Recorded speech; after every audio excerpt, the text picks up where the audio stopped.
Pemirsa, kami kembali mengulas kampanye terbuka pertama yang dijalankan oleh Capres petahana Joko Widodo. Kembali bergabung dengan Direktur Komunikasi Politik Tim Kampanye Nasional, Bang Usman Kansong.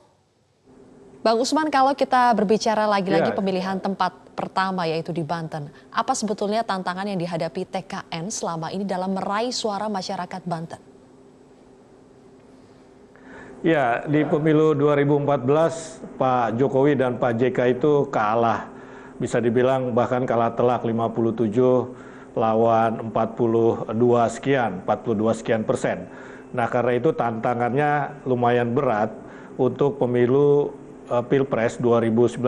Nah, kita harus melakukan berbagai serangan udara, serangan darat, atau bahasa Pak Muldoko itu perang total di Banten ya. Tetapi kita memang kemudian mendapatkan cawapres Kiai Haji Ma'ruf Amin yang berasal dari Banten. Nah, ini adalah semacam nilai lebih bagi kita untuk meraih suara, dan sejauh ini kita relatif berhasil karena menurut beberapa lembaga survei kita sudah unggul tipis terhadap paslon 02. Nah, karena itu tantangannya adalah sekarang bagaimana merawat atau menjaga agar suara kita itu peningkatannya itu seperti sekarang, sekurang-kurangnya kita meningkat, syukur-syukur kita bisa menang. Dan kita yakin kita akan menang di Banten dengan salah satu faktor keuntungan ataupun kelebihan kita adalah calon wakil presiden kita yang berasal dari Banten. Selain itu kita juga didukung oleh sejumlah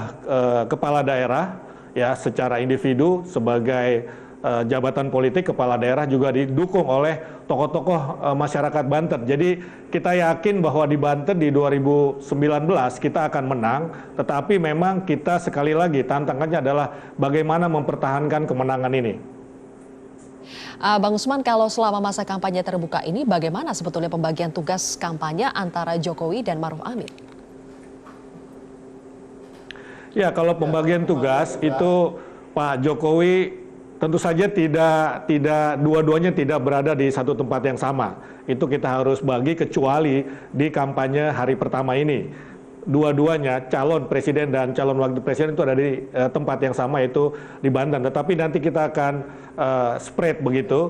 Pak Jokowi itu akan konsentrasi di hampir seluruh Indonesia, sementara Kiai Haji Ma'ruf Amin itu akan konsentrasi di Jakarta, di Kalimantan, dan kemudian juga di Jawa Barat dan Banten. Ya, ini kantong-kantong suara. Memang orang sering bertanya, kok Pak Ma'ruf Amin mendapatkan lokasi kampanye lebih sedikit daripada Pak Jokowi. Tetapi kalau kita lihat jumlah suara di 3 atau 4 wilayah ini sangat besar. Banten, Jawa Barat, kemudian DKI Jakarta, dan ini adalah titik-titik penting. Karena itu Kiai Ma'ruf itu akan konsentrasi di daerah-daerah ini, dan kami berpikir bahwa daerah-daerah seperti Jawa Barat dan Banten adalah memang wilayahnya Kiai Haji Ma'ruf Amin begitu. Kenapa disebut demikian, Bang Usman?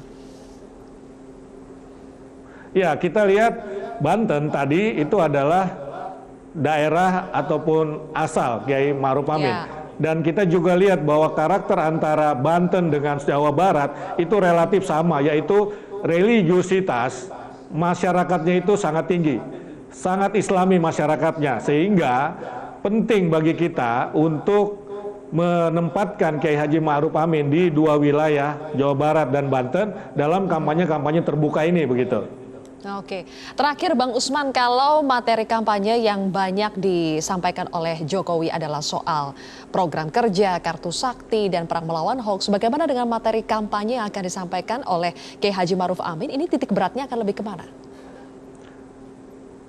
Ya, saya kira kurang lebih akan sama. Ya, kurang lebih akan sama. Kita lihat juga waktu debat, Kiai Haji Ma'ruf Amin juga menyampaikan soal 3 kartu sakti itu. Di tempat-tempat lain, itu juga akan disinggung persoalan kartu sakti, kemudian persoalan hoax. Ini persoalan, kalau kartu sakti tentu saja ini adalah visi misi program yang bisa menarik pemilih untuk memilih 01. Dan sementara hoax itu adalah disebarkan untuk menghalangi orang memilih pasangan kami, pasangan Jokowi dan Kiai Ma'ruf. Nah, karena itu dengan kita mengajak masyarakat melawan hoax, ini akan membuat orang berbalik. Yang tadinya tidak memilih kemudian menjadi memilih karena kita terus-menerus menggaungkan, mengamplifikasi bahwa hoax itu tidak benar. Baik. Oke, terima kasih Bang Usman Kansong, Direktur Komunikasi Politik Tim Kampanye Nasional Jokowi Maruf Amin. Hari pertama kampanye terbuka atau kampanye akbar, calon presiden petahana Joko Widodo bersama dengan calon wakil presiden Kiai Haji Maruf Amin berkampanye di Stadion Maulana Yusuf Ciceri, Serang, Banten. Bagaimanakah performa Jokowi dan Kiai Haji Maruf pada kampanye terbuka hari ini? Bergabung dari Serang, Banten, Direktur Komunikasi Politik TKN Usman Kansong. Selamat malam Bang Usman. Selamat malam Sylvia. Baik, Bang Usman, mengapa Serang, Banten ini dipilih sebagai lokasi pertama kampanye terbuka Jokowi Ma'ruf Amin? Ya, ada beberapa faktor. Pertama, kita tahu bahwa calon wakil presiden Kiai Haji Ma'ruf Amin adalah orang Banten, berasal dari provinsi ini. Yang kedua, kita memperoleh suara ataupun elektabilitas yang meningkat dibandingkan 2014, sehingga kita perlu merawat, kita perlu menjaga ini agar elektabilitas kita bisa mengungguli paslon lain begitu. Oke, jadi karena dua faktor itu dipilih sebagai yang pertama, dipilih sebagai kampanye terbuka yang pertama. Tadi kita sudah melihat pidato dari Jokowi. Bagaimana dengan Kiai Haji Ma'ruf Amin? Apakah juga turut memberikan orasinya pada kampanye terbuka hari ini?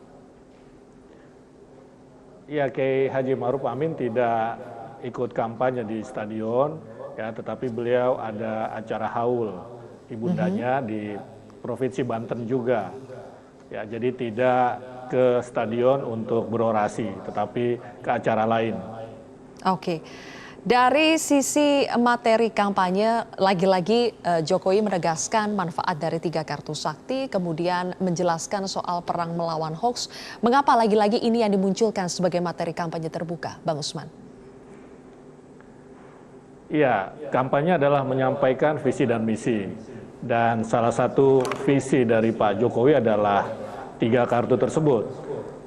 Ini harus terus diulang, harus terus diamplifikasi, harus terus diglorifikasi dalam kampanye-kampanye Pak Jokowi dan Kiai Haji Ma'ruf Amin ke depan.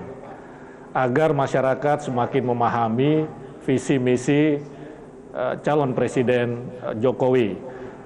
Yang kedua, soal hoax, ini juga penting untuk digaungkan terus agar masyarakat melawan hoax. Dan saya kira Pak Jokowi sudah menunjukkan ketegasannya dalam konteks melawan hoax ini, melawan fitnah, karena Pak Jokowi secara pribadi sudah begitu lama, 4,5 tahun diserang oleh fitnah, oleh hoax, oleh kabar bohong, sehingga ini penting bagi Pak Jokowi untuk mengajak seluruh masyarakat, seluruh pendukung, seluruh calon pemilih untuk melawan hoax.